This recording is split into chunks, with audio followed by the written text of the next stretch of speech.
সুখী থাকতে বেশি টাকা পয়সা লাগে না, সুন্দর একটা মন থাকলে এমনি সুখী থাকা যায়। হ্যালো এভরিওয়ান, আসসালামু আলাইকুম। কেমন আছেন? আমি আপনাদের বোন নকশি বিউটি, আমার নিক নেম এবং আমার নেম সুমি আলম। সো চলে আসছি আপনাদের সাথে একটা ব্লগ ভিডিও শেয়ার করার জন্য। তো অনেক মানুষ অনেক ধরনের কথা বলেছে। যখন আমি আপনাদের ভাইয়াকে বিয়ে করেছি তখন বলেছে ভাত জুটবে না, খাবার খেতে পারবো না, এক্সেট্রা এক্সেট্রা। তো যাই হোক, কথায় আছে না, বৃক্ষ তোমার নাম কি ফলো পরিচয়। সো ওই সমস্ত মানুষের উচিত জবাব দেওয়ার জন্যই আমি আসলে পেজটি ওপেন করেছি, যেটাকে ব্লগ পেজ। কারণ অনেক মানুষই জানে যে আমার নাকি প্রতিবন্ধী বাচ্চা হয়েছে, আমার হাজব্যান্ড নাকি ইনকাম করতে পারে না, আমি নাকি ডাল ভাতও খেতে পারি না। তো সেইগুলো আপনাদেরকে দেখানোর জন্যই আসলে আমার এই ব্লগ পেজটা ওপেন করা। তো আসলে বিল্ডিংয়ে থাকলে যে মানুষ সুখে থাকে, মানুষ মাংস পোলাও খাইলেও যে সুখে থাকে এমন কোনো কথা না। মানুষ কিন্তু শুধুমাত্র পান্তা ভাত পেঁয়াজ দা খেয়েও কিন্তু মানুষ সুখে থাকতে পারে। তো হ্যালো এভরিওয়ান, আজকে আমি আপনাদেরকে সেই ঘটনাই বলবো। তো এই যে আমার সাথে আছে আমার ছোট ছেলে মোরসালিন।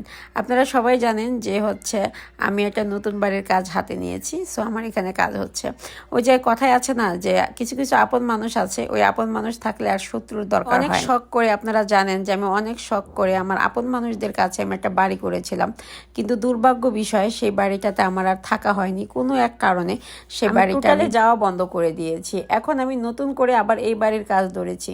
তো তখন আমি ভিডিও করিনি এবং আপনাদের সাথে শেয়ার করিনি। তখন যদি আমি ভিডিও করে রাখতাম তাহলে আপনারা বুঝতে পারতেন যে আমি কতটা কষ্ট করেছিলাম। তো আজকে আবারও আমি নতুন একটা বাড়ির কাজ হাতে নিয়েছি। জানি না এই বাড়িতেও আমি থাকতে পারবো কিনা, তবে বিশ্বাস আছে হ্যাঁ, যেহেতু আপনজনের কাছে না, অনেক দূরে বাড়িটা করছি, তো অবশ্যই আমি মনে হয় মহান আল্লাহ তাআলা সহায় থাকলে আমি থাকতে পারবো। সো এই যে আমার বাড়ির মাটি ভরাট হচ্ছে, অনেক বড় আশা ভরসা নিয়ে করছি। তো যে সমস্ত নিন্দুকেরা আমাকে নিয়ে অনেক ধরনের কথা বলেছেন, সো তাদের জবাব কিন্তু এটাই।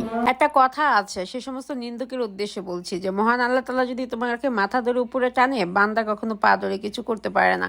তো অনেক চেষ্টা করেছিল আমাকে পথে বসানোর, এই জন্য আমার কাছ থেকে ওই বাড়িটাও তারা কেড়ে নিয়েছে। তবে তাদেরকে উদ্দেশ্যে আমি একটি কথা বলবো, এই বাড়িটা কেড়ে নেওয়ার কোনো অপশনই কিন্তু আপনাদের নাই। আসলে সত্যি কথা বলতে মানুষের সবার ভিতরেই মনে হয় এমন কিছু কিছু আপন মানুষ শত্রু হয়ে ওঠে, যাদের ব্যাপারে কারো কাছে আসলে বলাও যায় না, আর যাদের ব্যাপারে কিছু করাও যায় না। সো আমারও লাইফে এরকম কিছু আপন মানুষ শত্রু আছে, যাদের জন্য আমি আসলে উপরে উঠতেই পারছি না। তো যাই হোক, আমি চেষ্টা করে যাচ্ছি, আর আপনারা তো আমার পাশে আছেনই। আপনারা দোয়া করবেন যেন আপনাদের বোন আপনাদের মনের মতো হয়ে উঠতে পারে এবং সুন্দর সুন্দর ভিডিও আপনাদের উপহার দিতে পারি। তো যাই হোক, এই বাড়িটা আমার অনেক সুন্দর করে করার ইচ্ছা, কিন্তু ওই যে টাকা নাই, গরিব মানুষ, ওই যে আগেই বললাম যে টাকা নাই। তবে যতটুকু পারবো ইনশাল্লাহ দেখি কতটুকু কি করতে পারি।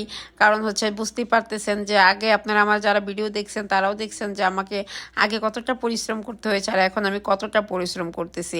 এখন আমি দিন রাত পরিশ্রম করতেছি শুধুমাত্র আমার এই বাড়িটার স্বপ্ন পূরণ করার জন্য। তো আপনারা অবশ্যই আমার পাশে থাকবেন এবং আমাকে সাপোর্ট করবেন। আমার দুটি ছেলে, আমার দুটি সোনার মানিক এবং একটি আমার রাজকন্যা, দোয়া করবেন আপনারা সবাই আমার জন্য, যেন আমার এই সোনার মানিক দুটো ভালো থাকে এবং আমার রাজকন্যাও ভালো থাকে।